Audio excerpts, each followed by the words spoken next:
우리는 100년도 안 되는 짧은 인생을 살아가지만 이 땅에서 많은 복잡하게 얽히고 설킨 문제들 속에 빠져 살아갑니다. 먹고 사는 문제, 인간관계의 문제, 그리고 예기치 않은 수많은 여러 가지 문제들 속에 복잡하게 얽혀 살아갑니다. 하루를 살면서도 많은 결정을 해야 되고 한 주간을 살면서도 많은 선택들을 해야 됩니다. 우리는 이 짧은 인생을 살면서 수많은 결정과 또 수많은 선택들을 해야 되는데 우리는 전혀 내일 일을 모르는 자들이라 우리의 그 한 번의 결정이 우리 인생에 어떤 파장을 미칠지를 예상하지 못합니다. 모든 일의 결정이 다 똑같은 비중을 갖는 것은 아닙니다. 특별히 인생에 있어서 중대한 결정이라 할 수 있는 것들이 있는데 그런 결정은 우리 인생의 향방을 가름하는 중차대한 결정입니다. 그런데 우리 인생의 향방을 가름할 큰 영향력을 끼치는 문제에 있어서 결정을 할 때 우리는 신중하지 못하고 귀 깊지 못하고 살이 깊지 못함으로 인해서 불신적인 결정을 내릴 때가 종종 있습니다. 그런데 우리 인생의 향방을 가름할 중차대한 문제를 결정할 때 이런 한 번의 불신형의 결정이 우리 인생을 뒤바꿀 수 없는 엄청난 파장을 몰고 온다는 사실입니다. 오늘 본문은 우리에게 그와 같은 교훈을 줍니다. 27장, 29장과 30장과 그 내용이 연결되어 있기 때문에 항상 27장은 29장, 30장과 연결해서 생각을 해야 올바르게 본문을 이해할 수 있습니다. 27장은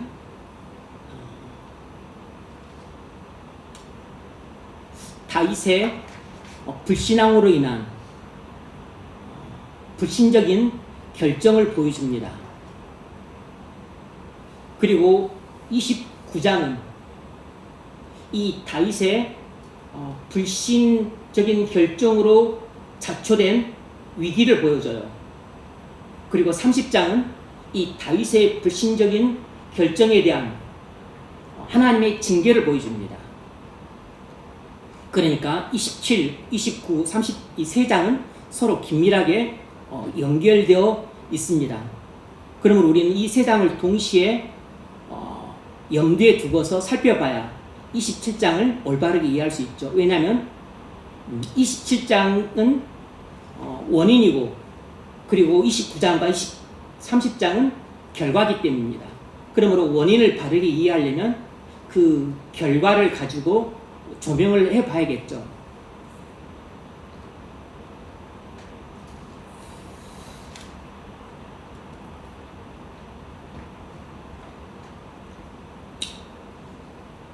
불신적인 결정은 내 마음속에 잘못된 결론에서 시작됩니다. 우리가 이것을 1, 2절을 통해 살펴봤습니다. 1절에서 다윗이 마음속으로 했던 그 생각, 이러다가 언젠가는 내가 사울의 손에 붙잡히겠다. 그래서 이스라엘 떠나 블레셋 땅으로 가는 것이 상책이겠다. 이 다윗이 마음속으로 지금 자신에게 주어진 외적인 상황을 잘못 해석하고 그래서 잘못된 결론을 따라서 다윗이 이스라엘을 떠나 블레셋으로 모든 그 추종자들을 이끌고 떠나버린 이 결정이 바로 불신적인 결정이었어요. 이 불신적인 결정이 이제 앞으로 일어나게 된 그 엄청난 위기와 그리고 하나님의 징계에 대한 원인이 됩니다. 다윗은 자신과 자신의 추종자들과 자신들의 모든 식솔들의 영원한 운명을 결정할 수 있는 중대한 결정을 할 때 하나님께 묻지 않았습니다. 하나님께 묻지 않고 내린 결정이 다윗이 저지른 최대의 실책이었어요. 그것은 하나님을 배제한 생존 전략이었기 때문에 그 생존 전략은 실패할 수밖에 없었습니다. 다윗은 하나님이 주신 약속의 말씀보다는 자기 눈에 보이는 상황과 그리고 그 눈에 보이는 상황을 자기가 생각하고 해서 해석하고 결론 내리는 것을 더 신뢰했습니다. 이것이 불신이었죠. 하나님 약속의 말씀보다 외적인 상황을 본인이 해석하고 결론을 내리는 것을 말씀보다 더 신뢰했어요. 그래서 말씀을 근거로 결정하지 않고 자기 마음속으로 내린 결론을 따라 결정을 내린 이 불신적인 결정이 다윗과 그의 추종자들과 그의 식솔들에 대한 엄청난 위기와 그리고 하나님의 징계로 인한 자칫 잘못했으면 멸망을 초래할 뻔했습니다. 그래서 이 27장 1절 이 한 구절이 27장 전체에 나타난 다윗의 삶의 그 1년 4개월 동안의 다윗의 삶의 그 죄악된 삶의 구조를 보여주고 그리고 29장과 30장에 나타날 그 재앙의 불씨가 됩니다.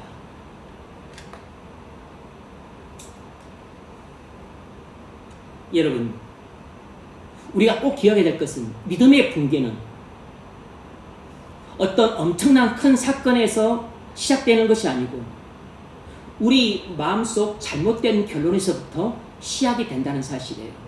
우리 믿음의 집이 불타버리는 엄청난 재앙은 내가 죽을 병에 걸렸거나 재산을 상실하거나 뭐 그런 큰 사건을 통해서 일어날 수도 있지만 대부분은 그러지 않고 내 믿음의 집을 불태워버리는 이런 엄청난 재앙은 우리가 전혀 예상치 못하게 우리 마음속에서 시작된 잘못된 결론에서부터 시작이 된다는 사실입니다. 우리 마음속에서 우리 처지를 해석하고 그리고 결론 내리는 이 잘못된 결론을 따라 내가 내리는 불신의 결정이 내 인생의 믿음의 집을 불태워버리는 불씨가 되는 것입니다.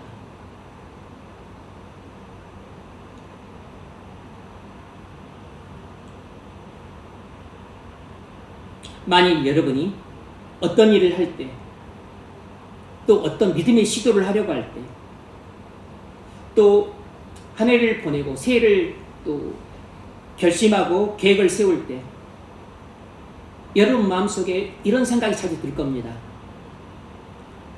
내가 그동안 해봤지만 어차피 이런 계획은 아무 때 짝에도 쓸모가 없었어. 내 인생에 아무런 도움이 안 됐어. 그러니까 어차피 이건 해도 쓸모없을 거야.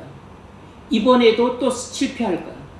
어차피 내년에도 달라질 게 없을 거야. 그동안에 내 살아온 인생을 내가 마음속으로 생각을 해요. 그리고 해석을 합니다. 그리고 자기 딴에는 이성적인 결론을 내려요. 그런데 그것이 전부 잘못된 해석이고 잘못된 결론입니다. 아니 왜 그동안의 과거의 삶을 내가 생각해서 해석하고 결론 내린 건데 잘못된 것이죠? 작년에도 내가 믿음을 했지만 결국엔 성공하지 못했는데요. 재작년에도 그랬고 3년 전에도 그랬는데요. 그게 경험적으로는 맞는 말처럼 들리는데 그게 진리가 아니기 때문에 잘못된 결론인 것입니다. 항상 올바른 결론은 진리로 결론 삼을 때에만 그게 올바른 결론이에요. 나의 과거의 삶을 경험적으로 판단 내리는 이 결론이 경험적으로는 팩트, 맞는 것 같지만 그러나 이 경험적인 판단을 따라 내린 결론은 경험적으로 볼 때는 맞는 것 같지만 그러나 진리의 관점으로 봤었을 때는 틀린 것입니다. 왜냐하면 진리가 아니기 때문에. 내가 99년간 실패해왔던 삶을 살았을지라도 지금 100년째 되는 내년을 살 때 그것이 하나님의 전적인 개입을 통해서 내 인생이 변화될 수 있기 때문입니다. 그래서 99년간 과거 경험을 볼 때 내 경험적 판단이 맞다고 내가 수긍할 수밖에 없지만, 그러나 그것은 진리가 아니기 때문에 항상 틀린 것이에요. 잘못된 결론인 겁니다. 항상 올바른 결론은 진리를 결론 삼을 때예요. 99번 실패했을지라도 100번째 맞을 수 있고, 또 999번 실패했을지라도 1000번째 맞을 수 있기 때문에 항상 진리만이 올바른 결론이에요. 그래서 진리를 결론 삼아 내리는 결정이야말로 그것이 신앙적인 결정이고 그것이 올바른 결정인 것입니다.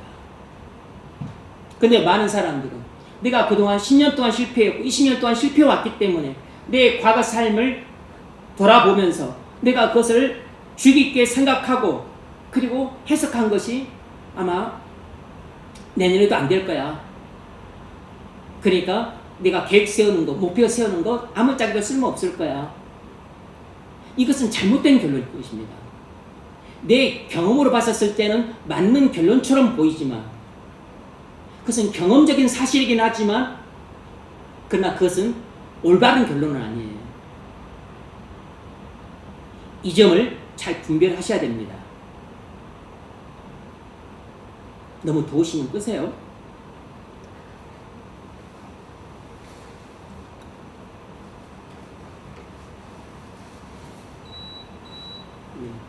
뭐 지금 얼어 죽을 정도는 아니니까 그거 끄시도 됩니다.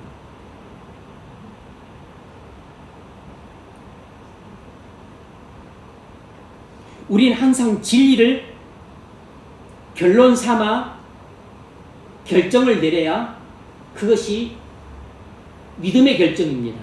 그리고 믿음의 결정만이 유일하게 올바른 결정이에요. 우리의 경험적인 판단을 따라 결정을 하기 쉬운데 그것이 현실적으로는 맞아 보이는 결정인 것처럼 보이지만 그러나 나중에는 그것이 틀렸다는 것을 알게 돼요. 우리의 경험적인 판단은 절대로 신앙적인 결정이 아니기 때문에 올바른 결정이 될 수 없는 것입니다.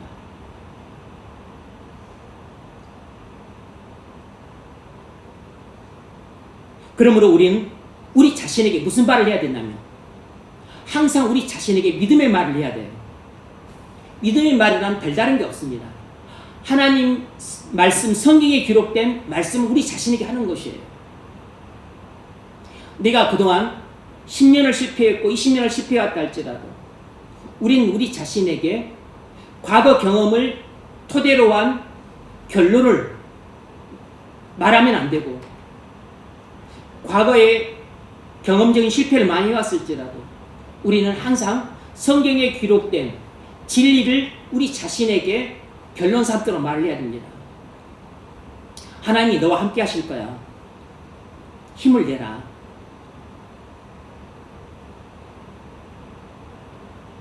하나님이 너를 사랑하신다. 십자가에서 흘린 피는 너를 위해 흘리신 피다. 그러므로 하나님이 반드시 너와 함께 하신다.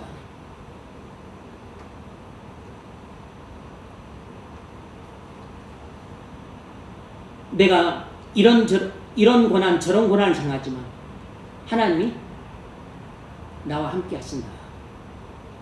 하나님이 이 모든 일들을 합력하여 손을 이루실 것이다. 우리는 우리 자신에게 이렇게 말을 해야 됩니다. 이것이 바로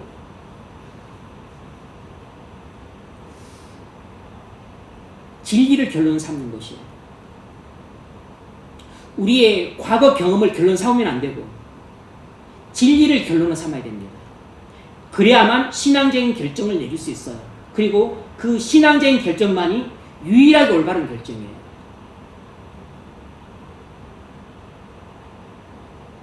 불신적인 결정은 우리를 타입으로 이끕니다.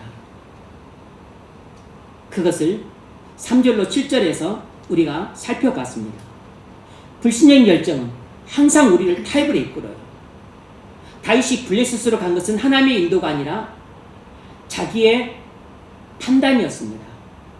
순전히 인간적인 계산이었어요. 그런데 다윗은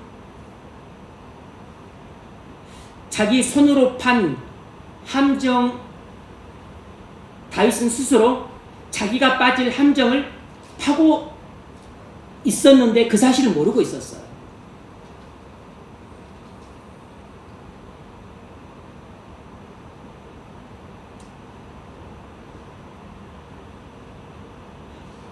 불신의 결정은 현실적으로 잠시 편안해 보일 수는 있지만 그것은 편안한 지옥이지 편안한 천국이 아니에요. 불신적인 결정으로 인해서 우리에게 주어진 현실적인 편안함, 편안한 지옥이지 편안한 천국이 아닙니다. 이런 불신적인 결정은 반드시 뒤에서 폭발을 합니다. 불신적인 결정은 뇌관을 가진 폭탄과 같기 때문에 때가 되면 반드시 위기로 폭발하게 되고 하나님의 징계로 폭발을 하게 되고 그리고 자멸로 폭발을 하게 되어 있어요.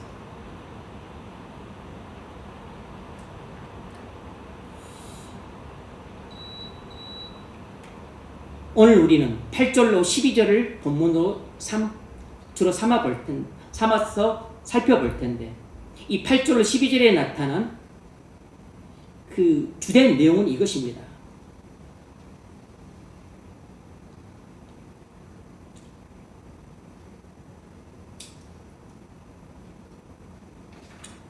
불신적인 결정은 필연적으로 더 많은 죄를 양산한다는 것입니다. 불신적인 결정은 필연적으로 더 많은 죄를 양산합니다. 우리 8절로 그 11절을 보면 다윗과 그의 사람들이 올라가서 구술 사람과 기르스 사람과 아말렉 사람들을 침노하였으니 그들은 옛적부터 술과 애굽 땅으로 지나가는 지방의 주민이라. 다윗이 그 땅을 쳐서 남녀를 살려두지 아니하고 양과 소와 나귀와 낙타와 의복을 빼앗아가지고 돌아와 아기스에게 이르매 아기스가 이르되 너희가 오늘은 누구를 침노하였느냐 하니 다윗이 이르되 유다 네겝과 여르무엘 사람의 네겝과 겐 사람의 네겝이니이다 하였더라. 다윗이 그 남녀를 살려서 가드로 데려가지 아니한 것은 그의 생각에 그들이 우리에게 대하여 이르기를 다윗이 행한 일이 이러하니라 하여 블레셋 사람의 지방에 거주하는 동안에 이같이 행하는 습관이 있었다 할까 두려워함이었더라. 무슨 말이냐면 다윗은 이스라엘을 떠나 블레셋으로 가는 불신의 결정을 내렸습니다. 블레셋에서 안정되고 안전하고 안정된 삶을 살기 위해서 현실적인 타협을 했어요. 다윗은 아기스 왕의 의심을 피하고 신임을 얻기 위해서 남방을 공격하고서 아기스 왕에게는 유다를 공격했다고 거짓 보고를 해서 아기스 왕의 의심을 피하고 신임을 얻으려는 전술을 썼습니다. 이 거짓말을 감추기 위해서 다윗은 겐이나 기르가스나 같은 이 남방 부족들을 침략해서 전리품을 빼앗은 것뿐만 아니고 그들을 한 사람도 살려두지 않고 전부 잔혹하게 학살을 했습니다. 거짓과 기만이라는 증거를 말살하기 위해서 다윗은 끔찍한 폭력을 자행했어요. 다윗은 생존을 위해 거짓과 기만과 폭력의 악순환의 죄를 반복하며 저질렀습니다. 다윗이 선택한 현실적인 타협은 이렇게 다윗을 거짓과 기만과 학살이라는 악순환 속에 빠뜨려서 본인이 원치 않게 끊임없이 죄를 짓게 만드는 삶의 구조 속으로 빠지게 했어요. 뭘 할 수 있죠? 불신적인 결정은 필연적으로 많은 죄들을 양산한다는 것입니다. 불신적인 결정은 타협을 낳고, 타협은 현실적으로 많은 죄들을 짓게 만듭니다. 그런 거로 불신적인 결정은 현실적으로 많은 죄들을 양산한다는 사실을 알 수 있죠. 사무엘하 11장에는 다윗과 밧세바의 간음 사건이 나옵니다. 다윗이 밧세바를 보고 음욕의 유혹을 받았습니다. 그러자 다윗이 밧세바가 우리아의 아내라는 사실을 알고서도 그를 왕궁에 데려와 동침하는 불신적인 결정을 내렸습니다.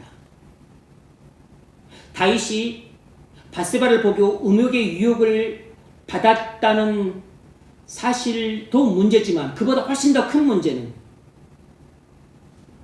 밧세바가 우리아의 아내라는 사실을 알고도 왕궁에 데려와서 동침하는 불신적인 결정을 내렸다는 것이 이 밧세바 사건의 핵심적인 열쇠예요.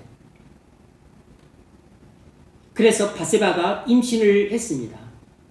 이를 감추기 위해서 전장에 있는 우리아를 불러서 집에 보냈지만 다윗의 이 음흉한 계략대로 일이 진행되지 않았어요. 그래서 이 자신의 간음이라고 하는 이 부끄러운 죄를 감추기 위해 거짓말을 해야 됐고, 그리고 그 충신 우리아를 배신해야 됐고, 그리고 요압에게 명해서 살인을 교사했습니다. 그리고서 전투 선봉에 서서 전사를 가장해서 그를 죽였어요.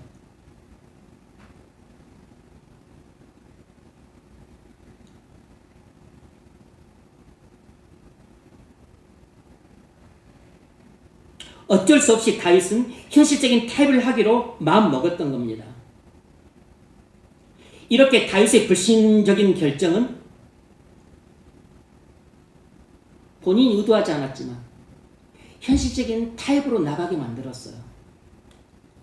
예기치 않는 임신을 하게 되었고, 이를 은폐하기 위해서 거짓말을 해야 됐고, 계략을 꾸며야 됐고, 계략이 실패하자 결국에는 살인이라는 마지막 수를 둘 수밖에 없었어요. 이렇게 다윗의 불신의 결정은 간음, 거짓, 기만, 배신, 그리고 살인, 유부녀 약취라는 끔찍한 죄악들을 연속적으로 짓게 됩니다. 불신적인 결정이 현실적인 타협으로 나타났고, 그리고 현실적인 타협은 많은 죄악들을 짓게 만들었어요. 뭘 할 수 있습니까? 불신적인 결정은 필연적으로 많은 죄악들을 짓게 만든다는 것입니다. 여러분, 불신이 모든 죄의 근원입니다. 어떤 상황에서 불신적인 결정은 처음에는 작은 죄처럼 보이지만 그 죄가 거짓말과 기만과 다른 죄들을 양산합니다. 이처럼 불신이 작은 죄를 낳고 작은 죄는 큰 죄를 낳습니다. 결국 불신이 우리의 모든 죄악의 근원임을 알 수 있어요. 우리의 불신적인 결정은 자연스레 다른 불신적인 결정들을 내리게 만듭니다. 왜냐하면 내가 불신의 결정을 내릴 때는 현실적으로 타협하기 위해서 불신의 결정을 내렸기 때문입니다. 현실적으로 타협하기 위해서는 또 다른 불신의 결정들을 계속 내려야 돼요. 거짓말도 해야 되고 남도 속여야 되고, 그리고 안 되면 그것을 은폐하기 위해서 폭력도 행사를 해야 됩니다.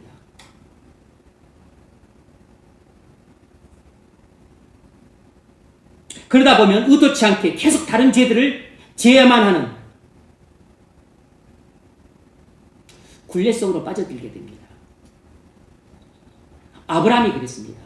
아브라함이 자기가 살던 약속의 땅 가나안에 잘 거주하고 있었는데 기근이 들었어요. 그러자 그가 마음속으로 생각해서 결론을 내리기를, 가나안 땅에 있다가는 우리 식솔들이 굶어 죽겠다. 그러므로 가나안 땅을 떠나서 애굽 땅으로 가는 것이 우리 식솔들을 살리는 상책이겠다. 이렇게 잘못된 해석과 잘못된 결론을 내렸습니다. 그리고서 잘못된 결론을 따라 잘못된 결정을 내렸죠. 그래서 애굽으로 이사를 했습니다. 이게 불신적인 결정이에요.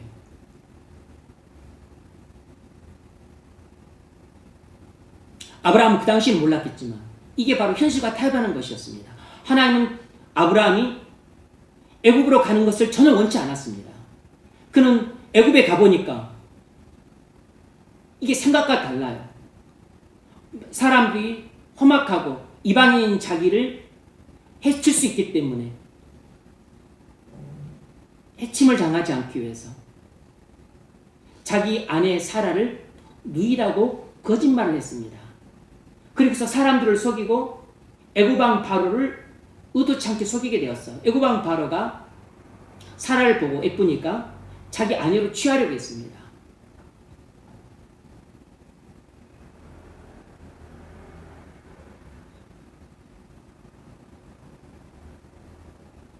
다윗이 아브라함이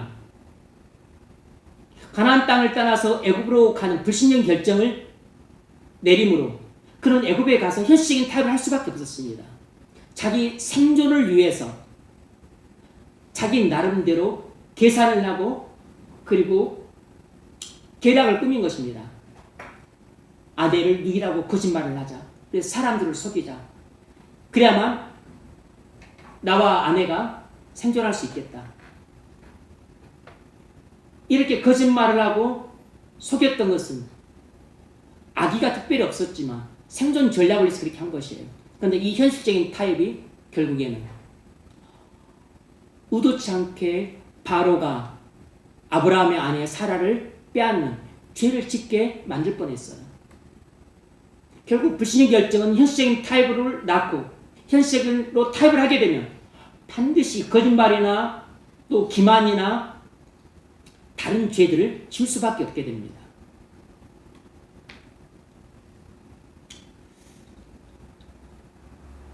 아비멜렉 가족이 그랬습니다. 베들레헴 땅에 기근이 들었어요. 그러자 그들은 살기 위해서 모압 땅으로 떠났습니다. 모압 땅으로 약속의 땅 이스라엘을 버리고 이방 땅 모압으로 간 것은 불신적인 결정이었어요. 그런데 그것은 아비멜렉 마음속에서 잘못된 결론을 내린 거죠. 베들레헴 땅에 계속 살다가는 우리 식솔 굶어 죽겠다. 살기 위해서는 모압 땅으로 이주하는 것이 상책이다. 이렇게 현재 상황을 잘못 해석해서 잘못된 결론을 따라서 잘못된 결정을 내렸는데 그게 불신한 결정이었습니다. 아비멜렉이 식솔을 일구고 모압 땅으로 이주한 이 불신적인 결정이 결국엔 스스로 위기를 자초하고 하나님의 징계를 초래했어요. 그래서 본인이 죽고 두 아들이 죽게 됩니다. 뿐만 아니라 모압 여자, 이방 여자를 며느리로 얻게 돼요. 다 죄죠. 이처럼 불신적인 결정을 내리게 되면 현실적인 타협을 하게 되고 그러면 결국 현실적인 타협은 우리를 또 많은 죄들로 인도합니다. 죄를 짓게 해요.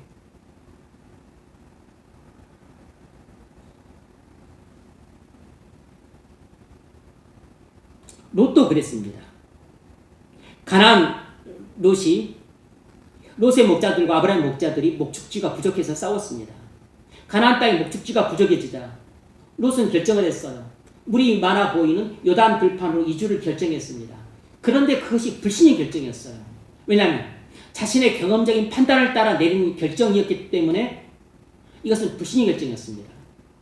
그런데 경험적으로는 올바른 판단이었습니다. 현실적으로는 대단히 현명한 판단처럼 보였어요. 왜냐하면 물이 많은 곳이 목축하기에 좋으니까. 그런데 하나님의 인도를 구하지 않고 결정했기 때문에 불신의 결정이었어요. 하나님께 묻지 않고 본인의 생각을 따라 내린 결정이기 때문에 불신의 결정이었습니다. 그는 결국 현실과 타협하게 되었습니다. 그래서 여기 요단 들판보다는 문명화된 도시 소돔 땅에 가는 것이 훨씬 편안하게 살 수 있겠다. 우리 가족을 위해서는 소돔 땅으로 이주하는 게 좋겠다. 이렇게 또 결정을 했는데 이것도 불신의 결정이에요. 그런데 이것은 그야말로 현실적인 타입이었습니다.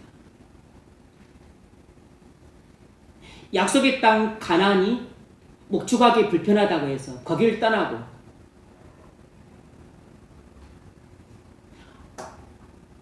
하나님의 인도와 보호와 공급하심의 약속이 없는 그 이방 땅 소돔으로 들어가 사는 것이 현실적으로는 편해 보이고 안전하고 그리고 안정된 그런 문명화된 삶을 살 수 있는 것처럼 보였지만 그러나 그것은 순전히 하나님의 약속을 저버리는 불신의 결정이었습니다.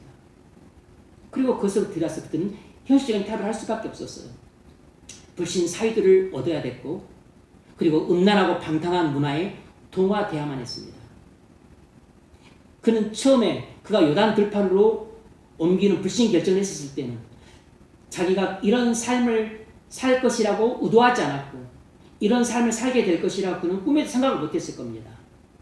근데 불신의 결정을 내리다 보니까 결국 현실을 타협할 수밖에 없었고 현실을 타협하기 위해서는 그는 여러 가지 죄들을 용납할 수밖에 없었어요.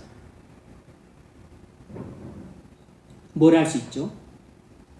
불신의 결정은 필연적으로 많은 죄들을 양산한다는 것입니다. 우린 여기서 뭘 알 수 있냐면 죄의 확장성을 알 수 있습니다. 죄는 스스로 확장합니다. 마치 죄는 생물처럼 죽지 않는 불가사의한 괴물처럼 스스로 커나가요. 작은 타협은 반드시 큰 타협을 낳게 되고 그리고 작은 죄는 반드시 큰 죄를 낳습니다.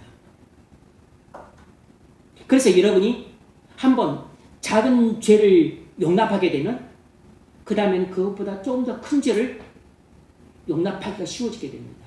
그리고 조금 더 큰 죄를 용납하게 되면 그 다음에는 큰 죄를 지어야만 직성이 풀리게 돼요. 여러분이 한번 현실과 타협하기 시작하게 되면 두 번째 타협하는 건 쉬워지게 되고 그리고 그 다음에도 계속 타협을 해야만 내가 이전에 타협을 해서 얻은 것들을 계속 유지할 수 있게 됩니다. 그래서 또 타협을 할 수밖에 없는 거예요.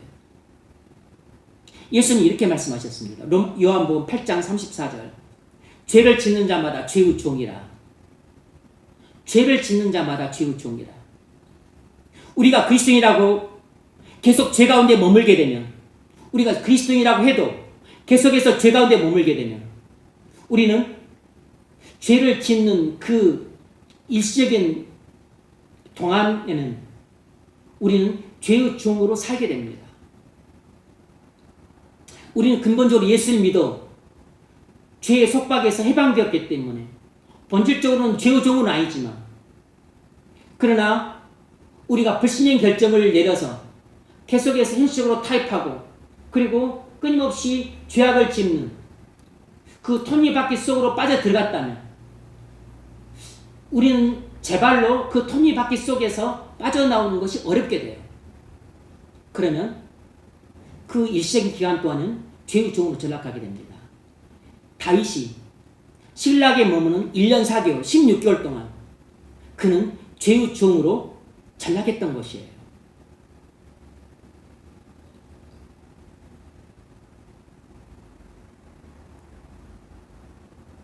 우리 인생의 향방을 가름할 중대한 문제에 있어서 한 번의 불신의 결정은 우리로 하여금 더 많은 죄악들을 지을 수밖에 없는 상황 속으로 몰고 갑니다. 그래서 우리가 많은 죄들을 질 수밖에 없는 상황 속에 빠져들지 않으려면 우리 인생의 향방을 가름할 중대한 문제를 결정할 때 불신인 결정을 내려서는 안 됩니다. 하나님의 인도를 받지 않는 결정이 불신인 결정이에요. 하나님께 묻지 않고 내리는 결정은 하나님을 배제한 생존 전략입니다. 하나님을 배제한 생존 전략은 불가능한 생존 전략이에요. 눈에 보이는 외적인 상황을 자기 마음속으로 해석하고 결론을 내리고 그에 따라서 내린 결정은 잘못된 결정입니다. 경험적으로는 볼 때는 맞는 결정처럼 보이지만 그러나 진리가 아니고 자기 생각을 근거로 해서 내린 결정은 전부 잘못된 결정입니다. 왜냐하면 불신의 결정이기 때문에. 모든 불신의 결정은 잘못된 결정입니다. 진리가 그동안 내 삶의 경험과 상치한다 할지라도 우리의 결론은 내 과거 경험이 아니고 성경에 기록된 하나님 말씀을 따라 결론을 삼아야 돼요. 그리고 이 하나님의 말씀을 따라 내린 결론을 근거로 내가 내린 결정이어야 이것이 올바른 결정입니다. 이것이 신앙적인 결정이에요. 그리고 신앙적인 결정만이 유일하게 올바른 결정입니다. 이것은 하나님의 약속의 말씀을 믿어 내린 결정이기 때문에 반드시 하나님이 약속하신 대로 그 말씀이 성취하게 되어 있어요.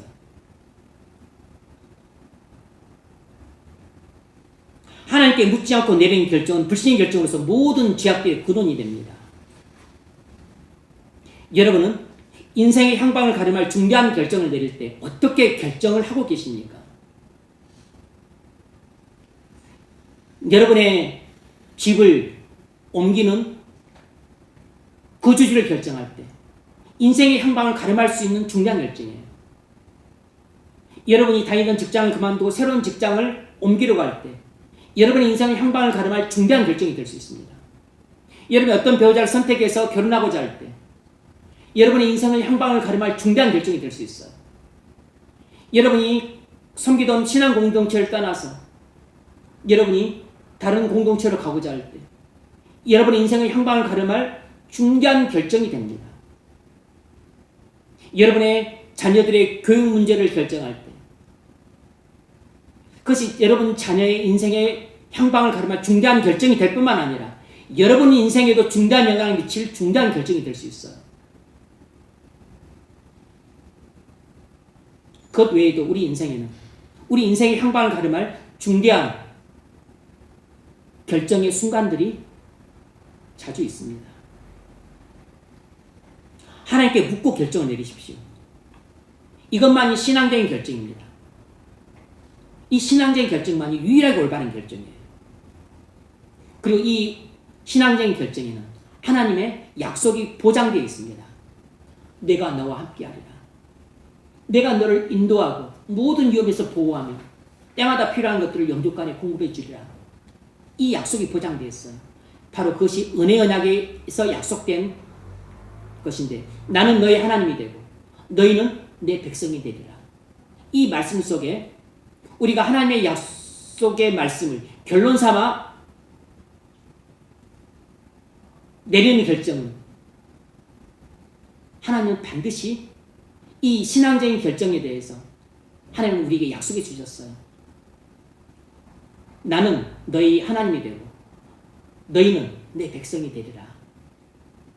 이 말씀이 뭐냐면 나는 하나님으로서 너희를 통치해서 너희의 가는 인생길을 최선으로 인도해주고 모든 환난 풍파 위험에서 너를 눈동자같이 지켜주고 그리고 때마다 영육간에 필요한 것들을 물샐 틈 없이 내가 넘치도록 공급해 주리라 하는 약속입니다. 여러분, 내 마음속 해석을 결론 삼지 말고 내 과거 경험과 너무 다를지라도 진리를 결론 삼으십시오. 그래야 올바른 신앙적인 결정을 내릴 수 있습니다. 신앙적인 결정만이 후회 없는 올바른 결정이 됩니다. 죄는 자라납니다. 죄는 생물이라 연속 계속 성장을 하고, 그리고 죄는 괴물이라 먹이를 계속 요구해요. 더 많은 죄를 요구하고 더 많은 악을 행하게 만듭니다. 처음 불신령 결정을 무시하게 되면 나중엔 여러분 인생 전체를 뒤엎게 됩니다. 그러므로 히브리서 기자의 말씀을, 경고를 귀담아 들으십시오. 히브리서 3장 12절, 형제들아 너희는 삼가 혹 너희 중에 누가 믿지 아니하는 악한 마음을 품고 살아계신 하나님에게서 떨어질까 조심할 것이요, 오직 오늘이라 일컫는 동안에 매일 피차 권면하여 너희 중에 누구든지 죄의 유혹으로 완고하게 되지 않도록 하라. 뭘 말했죠? 불신을 가장 경계했어요. 누가 믿지 아니하는 악한 마음을 품고, 불신의 마음을 품는 것이 모든 죄의 뿌리입니다. 불신의 마음을 품게 되면 하나님께로부터 멀어질 수밖에 없어요. 살아계신 하나님에게서 떨어질까 조심할 것이요, 불신의 마음을 품게 되면 우리는 수많은 죄의 유혹들을 받게 되는데, 많은 죄의 유혹들에 노출이 되고, 그리고 죄의 유혹들을 이길 수가 없게 돼요. 불신의 마음은 죄의 유혹들을 이길 수 없게 됩니다. 음란의 유혹을 이기지 못하게 되고, 방탕의 유혹을 이기지 못하게 되고, 물질에 대한 탐욕의 유혹을 이기지 못하게 되고, 놀고 먹고 마시고 하는 이런 유혹들을 이기지 못하게 되고,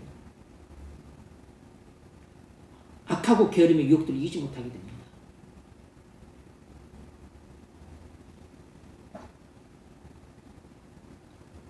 오직 오늘이라 일컫는 동안에 매일 피차 권면하여 너희 중에 누구든지 죄의 유혹으로 완고하게 되지 않도록 하라.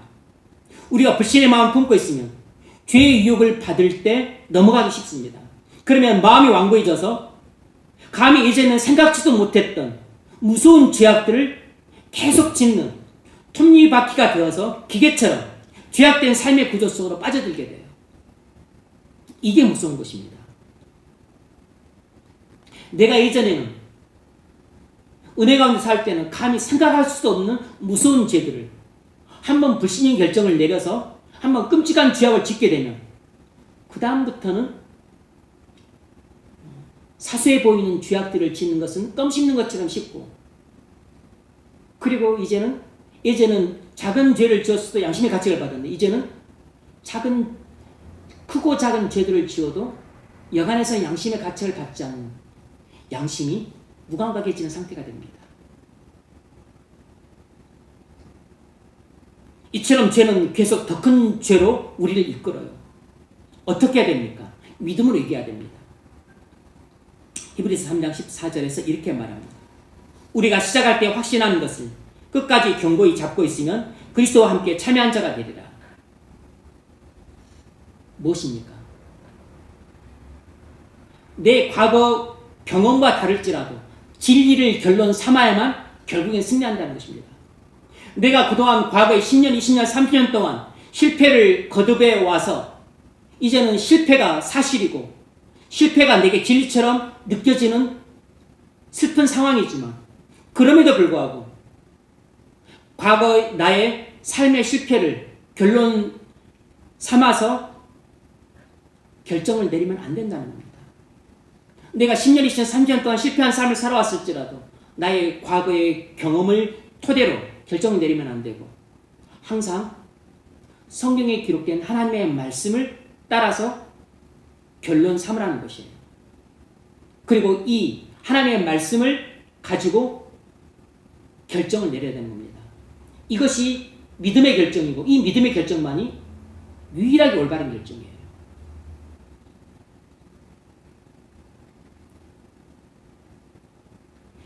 죄는 대부분 딱 한 번만 하자 이렇게 유혹을 합니다.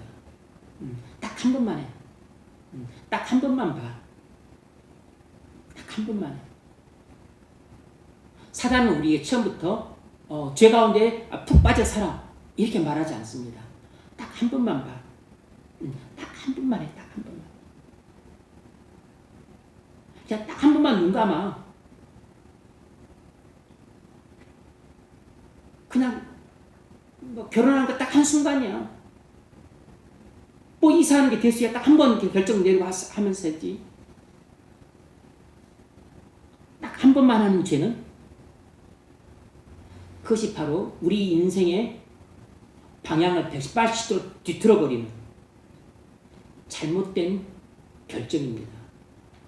딱 한 번만 하라고 말하는 그 속삭임은 100% 사단의 속삭임이에요. 하나님은 절대로 그렇게 말씀하지 않으십니다. 하나님은 우리에게 결정하게 하실 때 우리에게 성령의 감동을 주시고 그리고 하나님의 말씀을 상기시켜 주세요. 그리고 성령을 통해서 하나님의 말씀에 순종하도록 이끌어 가시지. 눈 찔끔 감고 딱 한 번만 해. 이렇게 안 하십니다. 그냥 한 번만 눈 감아. 한 번만 보라고. 한 번만 해. 이렇게 안 하십니다. 음란물, 마귀가 우리에게 속삭입니다. 한 번만 봐. 한 번 본 사람은 반드시 여러 번 보게 돼 있어요. 중독에 빠집니다. 중독에 빠지게 되면 관계가 파괴돼요. 하나님과 관계가 먼저 파괴가 되고 그리고 사람들과의 관계도 자연스럽게 파괴가 됩니다. 관계 단절이 이루어져요. 그럼 관계 단절이 이루어지면 불행해지는 거죠.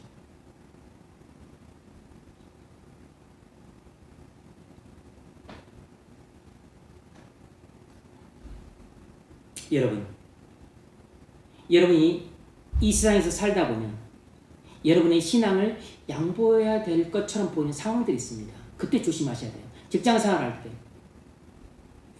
내가 신앙적인 양보를 좀 해줘야 이 사람을 좀 품을 수 있지 않을까?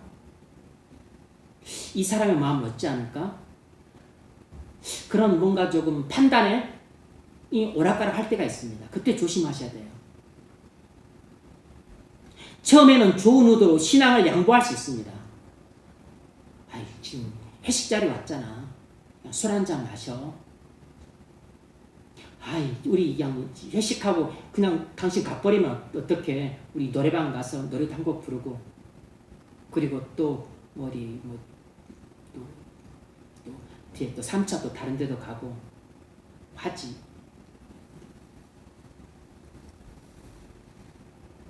좀 마음이 넓고 그리고 내가 좀 포용적이고 또 스케일이 큰 사람이라는 그런 인식을 주고 싶은 마음에 내가 신앙을 양보할 수 있습니다.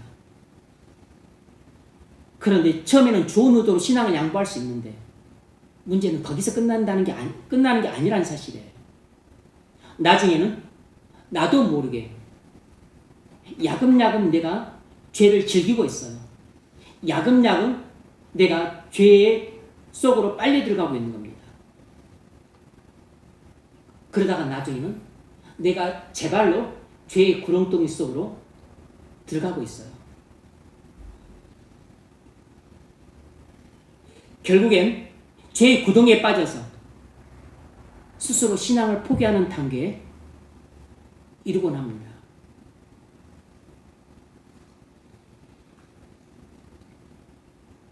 딱 한 번만 해. 딱 한 잔만 마셔. 우리 딱 한 번만 거기 가자. 그건 100% 사단의 속삭임입니다. 하나님은 절대로 우리에게 그렇게 말씀하지 않으세요.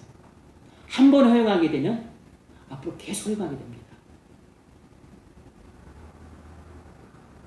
한 번 허용하게 되면 계속 허용하게 돼요. 한 번 음란의 죄를 짓게 되면 계속 음란의 죄를 짓게 됩니다. 한 번 거짓말하게 되면 그 거짓말을 은폐하기 위해서 또 거짓말을 해야 돼요. 계속 거짓말합니다. 한 번 회사 돈에 손대게 되면 한 번으로 끝나지 않아요. 계속 회사 돈으로 손대게 됩니다.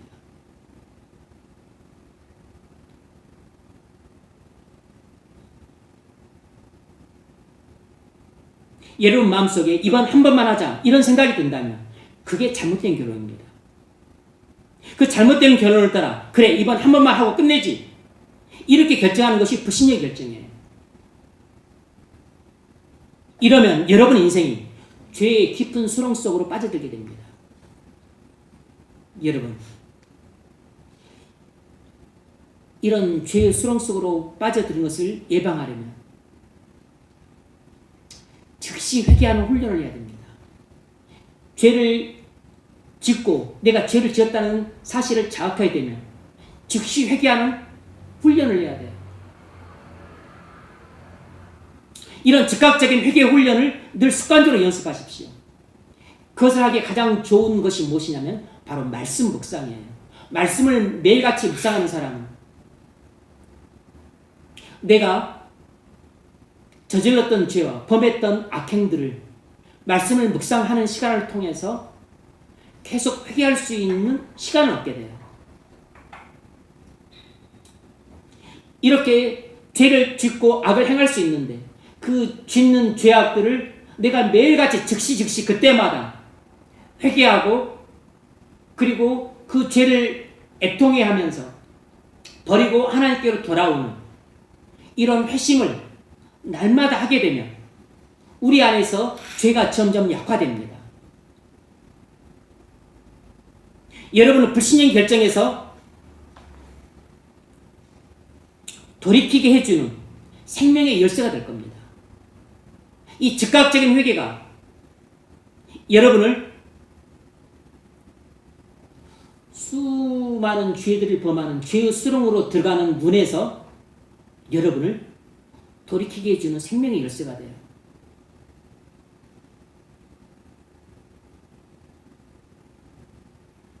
이스라엘이 작은 타협을 시작했었을 때 그 작은 타협은 결국 이방 문화와 혼합을 가져왔습니다. 그리고 이스라엘을 영적으로 타락시켰어요. 그래서 결국 이스라엘은 아수르 포로, 바벨론 포로로 끌려갔습니다. 그러니까 뭘 할 수 있냐면 타협은 결국 하나님으로부터 추방을 가져오는 겁니다. 우리가 좀 편안하게 살기 위해서 현실과 타협하게 되는 순간 우리는 하나님부터 멀어지게 되고 그리고 점점 현실과 타협하기 위해서 예전에 짓지 않던 죄와 악들을 허용하게 되면 하나님으로부터 완전히 추방됩니다. 그래서 하나님 나라를 잃고 세상 나라가 우리 안에 들어오게 되는 거예요.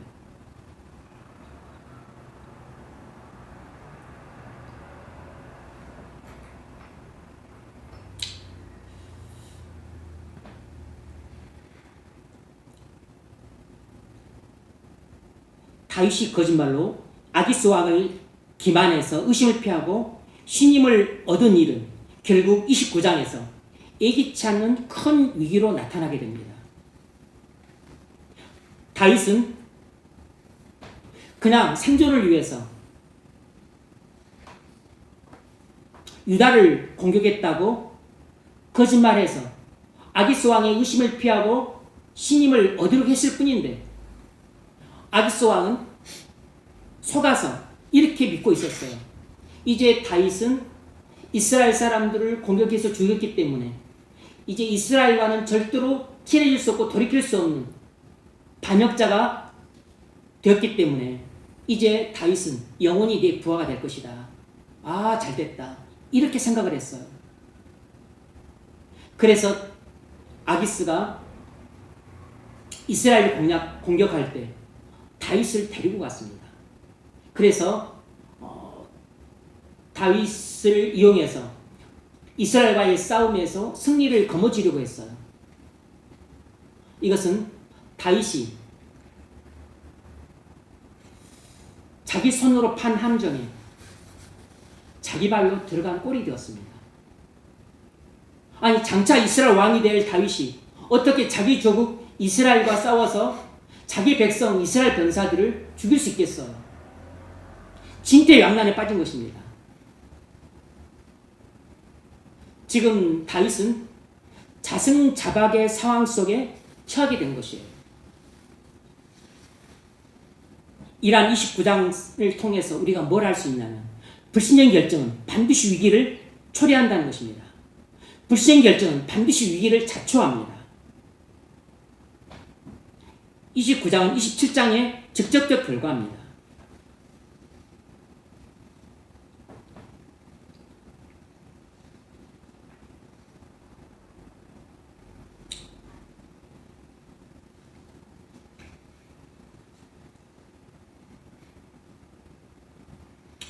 다윗은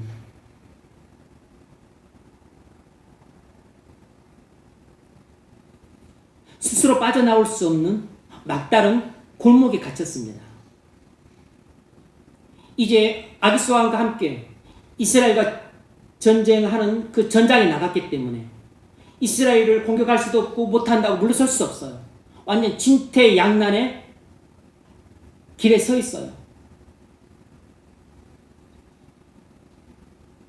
그런데 그 곤란한 상황에서 하나님이 블레셋 장군들을 사용해서 다윗을 이 진퇴양난의 위기에서 건져줍니다. 다윗은 이스라엘과 싸워서 이스라엘 병사들을 한 명도 죽일 수 없었습니다. 만약 그랬다가는 다윗은 이스라엘의 반역자, 배신자로 낙인 찍혀서 하나님의 계획을 따라 이스라엘 왕으로 세워질 수가 없었을 겁니다. 다윗이 잔꾀를 부려서 불시행 결정을 내리고 희생을 타협을 해서 생존하려고 했던 이 잔꾀 때문에 결국은 다윗이 이스라엘과 싸워야 되는 진퇴양난의 위기를 자초한 것이에요. 이 자승자박의 상황에서 다윗을 구원한 것은 하나님이었습니다. 하나님은 블레셋 장군들을 사용해서 다윗을 이스라엘과의 전쟁에서 건져주셨습니다. 하나님의 개입하심으로 다윗이 불신적인 결정이 자초한 위기에서 건져주셨어요. 하나님이 항상 이렇게 섭리적인 개입을 할 것이라고 장담해서는 안 됩니다. 이건 믿음이 아니에요. 이런 것은 유행수입니다. 다만 여기서는 하나님이 다윗을 통해서 이스라엘 왕을 세우시고 그리고 구속사의 역사를 이어가야 됐기 때문에 하나님이 전격적으로 개입하셔서 다윗을 진퇴양난의 위기에서 건져주셨던 겁니다.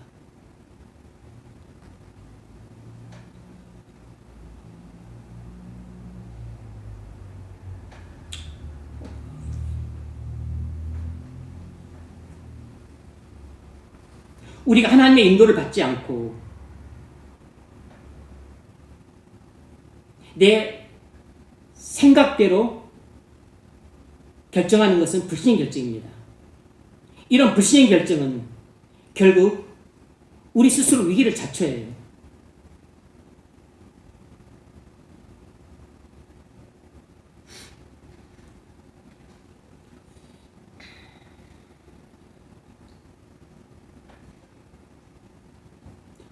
아브라함이 가나안 땅에 기근이 들었을 때 애굽으로 이주하는 불시행 결정을 내렸습니다. 그리고 살기 위해서 아내를 누이라고 하는 거짓말을 하고 남들을 속였어요. 그렇게 생존이 가능할 줄 알았는데 예기치 않은 위기가 찾아왔습니다. 애굽 왕 바로가 자기 아내 사라를 빼앗아서 아내로 취하려고 하는 위기가 찾아왔어요. 이 위기는 아브라함이 자초한 위기입니다. 아브라함의 불신앙적인 결정이 자초한 위기예요.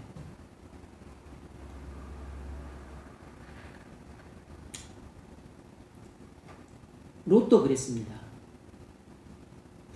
목초지가 부족하다고 함부로 약속의 땅 가나안을 떠나서 요단 들판으로 가고 소돔 땅으로 갔습니다. 그리고서 이제 소돔 땅이 하나님의 심판을 받아 멸망당하는 그런 위기에 처하게 되었어요. 소돔 땅이 하나님의 징계를 받아 멸망당하는 그 위기는, 그 위기 속으로 빠졌던 것은 롯이 자초한 위기입니다. 하나님이 그걸로 인도하지 않았어요. 가라고 하지도 않았습니다. 아비멜렉이 베들레헴 땅에 기근이 들자 살려고 모압 땅으로 떠났습니다. 근데 모압 땅에서 자신도 죽고 두 아들도 죽었어요. 자기 아내도 과부로 만들고 두 며느리도 과부로 만들었습니다. 집안에 남자가 없고 생기가 위협받았어요. 먹고 사는 게 불가능했습니다.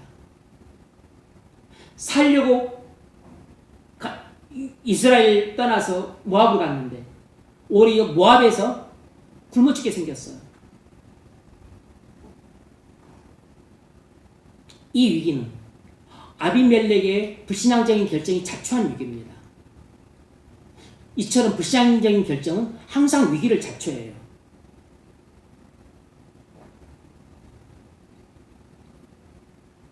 그런데 말입니다. 하나님은 우리를 그냥 우리가 자초한 위기라고 해서 위기 가운데 멸망하다 내버려두지 않으시고 하나님은 은혜 가운데 개입하셔서 우리를 건져주신다는 사실입니다. 아브라함도 하나님이 기적적으로 개입하셔서 바로에게 노하심으로 그래서 아내 사라를 잃지 않고 다시 데려올 수 있게 되었어요. 롯도 소돔 땅에서 멸망당할 뻔했는데 하나님이 은혜로 개입하셔서 천사들을 보내서 그들을 소돔 땅에서 이끌어내 주셨습니다. 하지만 아내를 잃는 고통을 당하죠. 자신과 두 딸만 겨우 살아남았습니다. 아비멜렉도 본인의 불신령 결정 때문에 오히려 자신과 두 아들이 죽고 그리고 자기 아내와 두 며느리를 과부로 남기는 그래서 집안이 무너질 생존의 위기가 닥쳤습니다. 그 위기 때 하나님이 은혜를 베푸셔서 다시 베들레헴 땅으로 돌아가게 만드시고 그리고 그 베들레헴 땅에서 그들이 생존할 수 있도록 하나님이 은혜를 베푸셔서 그들이 생존할 수 있게 되었어요. 여러분, 우리의 불신적인 결정은 반드시 우리 인생에 예기치 않은 큰 위기를 자초합니다. 내가 함부로 한 이상, 내가 멋대로 직장을 버리고 내 마음대로 직장을 정하는 것, 하나님의 인도를 받지도 않고 내가 내 마음에 드는 배우자라서 결정하고 결혼하는 것, 마음이 상하고 그리고 이건 아니다 싶어서 내가 섬기던 신앙 공동체를 떠나서 내 마음속의 결론을 따라 새로운 신앙 공동체로 옮기는 것.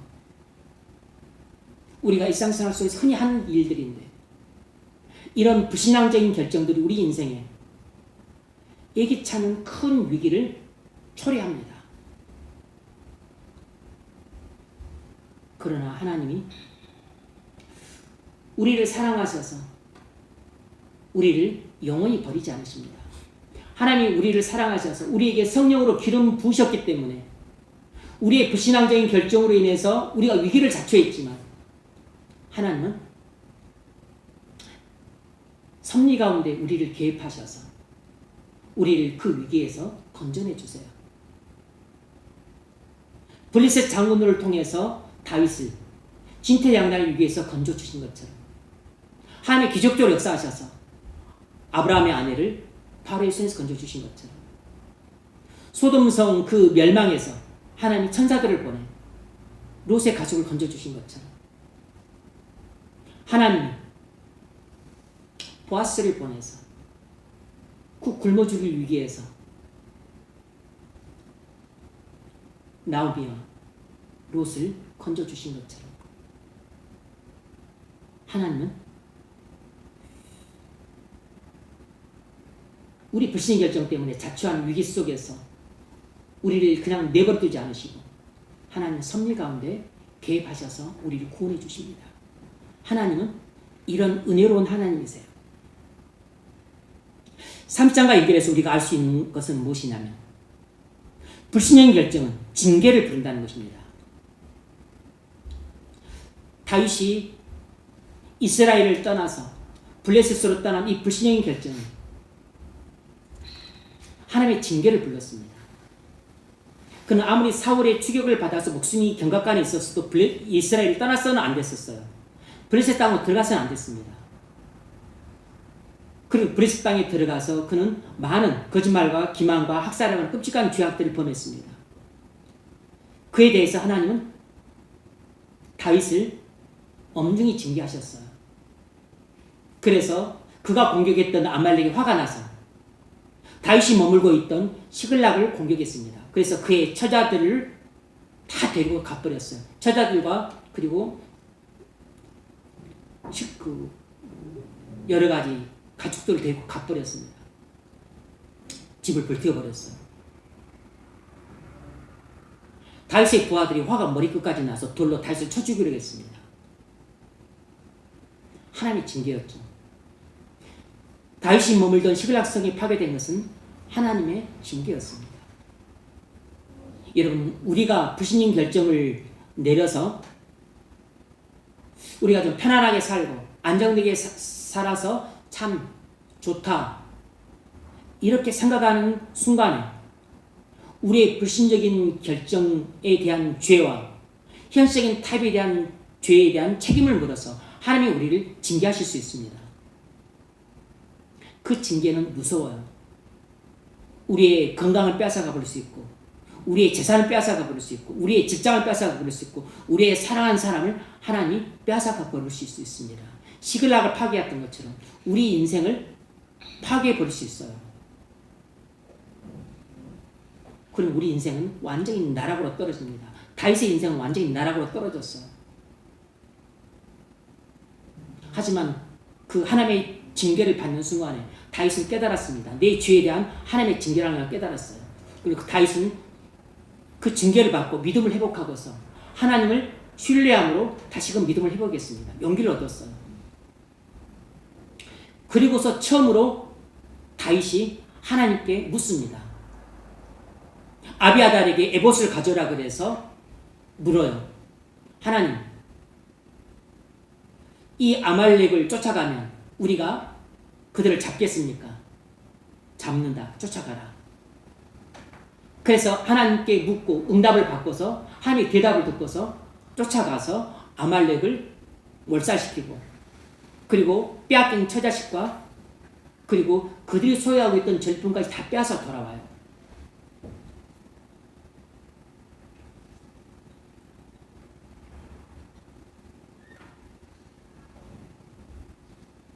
징계는 멸망이 아니라 구원의 통로입니다. 하나님은 다윗의 불신앙적인 결정과 현실적인 타협과 그리고 그가 저지른 많은 죄악들에 대해 하나님이 엄중히 징계하셨습니다. 그래서 시글락을 파괴시켰어요. 그의 처자들과 모든 재산들을 다 아말렉이 약탈하도록 하셨습니다.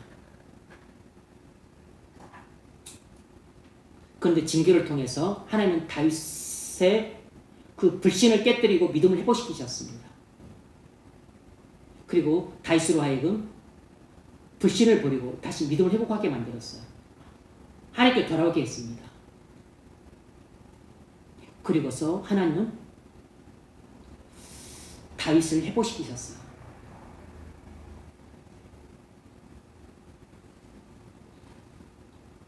그러므로 하나님의 징계는 멸망이 아니라 구원이라는 사실을 꼭 기억하셔야 됩니다.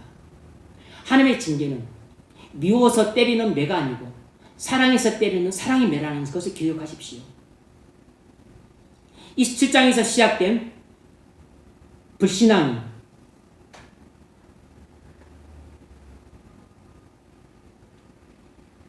30장에서 은혜로 끝났습니다.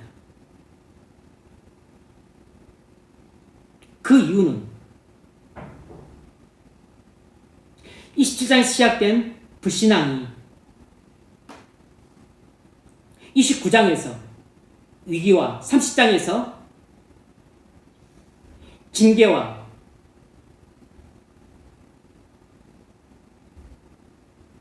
하지만 최종적인 은혜로 끝났어요. 그 이유가 무엇이냐면 하나님이 다윗을 불신앙적인 결정을 내리고 현실적인 타협을 하고 많은 죄들을 짓고 있었지만 그럼에도 불구하고 하나님이 계속해서 다윗을 붙들고 계셨기 때문입니다.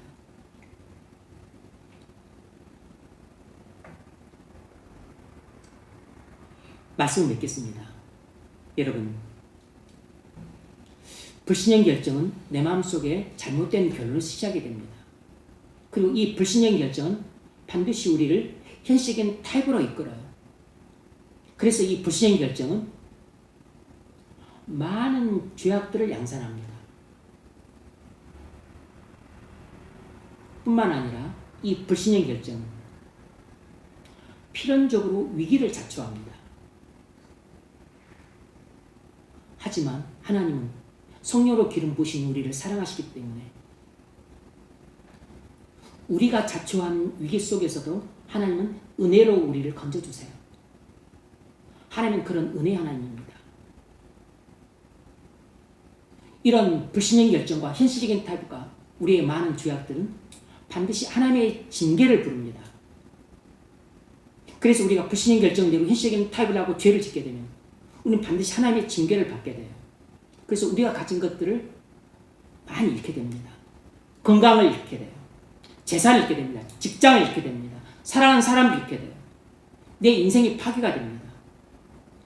근데 이런 고통과 슬픔과 불행을 통해서 하나님은 우리의 죄를 깨닫게 하시고 믿음을 회복하게 하세요. 그래서 우리 불신에서 믿음으로 회복시키십니다. 하나님께 돌아오게 하세요.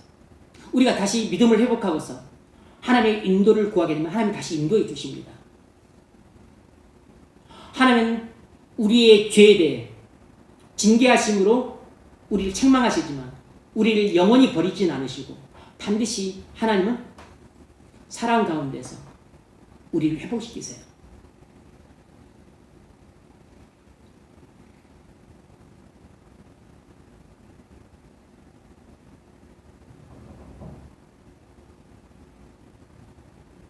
우리가 불신의 결정을 내려서 위기를 자초하고 징계를 받지만 결국 하나님께로 돌아오는 것으로 끝납니다.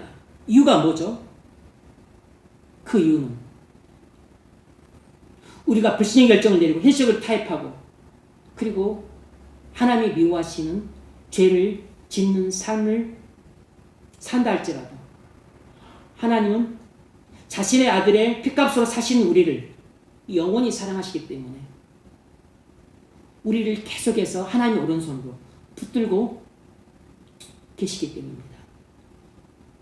그래서 하나님은 우리가 자초한 위기 속에서도 우리를 건져주시고 우리의 죄에 대한 하나님의 징계를 받는 것 가운데서도 하나님 우리를 끝내 회복시켜 주세요. 이것이 바로 우리가 이 다윗의 불신적인 결정을 통해서 받을 수 있는 교훈입니다. 하나님은 우리의 불신적인 결정과 현실적인 타협과 죄를 미워하십니다. 그래서 위기를 자초하도록 허락하시고 또 우리 죄에 대해 하나님이 친히 직접 징계를 하십니다. 하지만 하나님은 아들의 피값으로 사신 우리를 사랑하시기 때문에 우리가 자초한 위기에서도 내버려두지 않고 건져주시고 하나님의 징계로 말미암는 그 엄청난 파괴의 고통 속에서도 하나님은 우리를 끝내 사랑을 회복시켜 주세요. 이것이 하나님의 우리를 향하신 사랑입니다.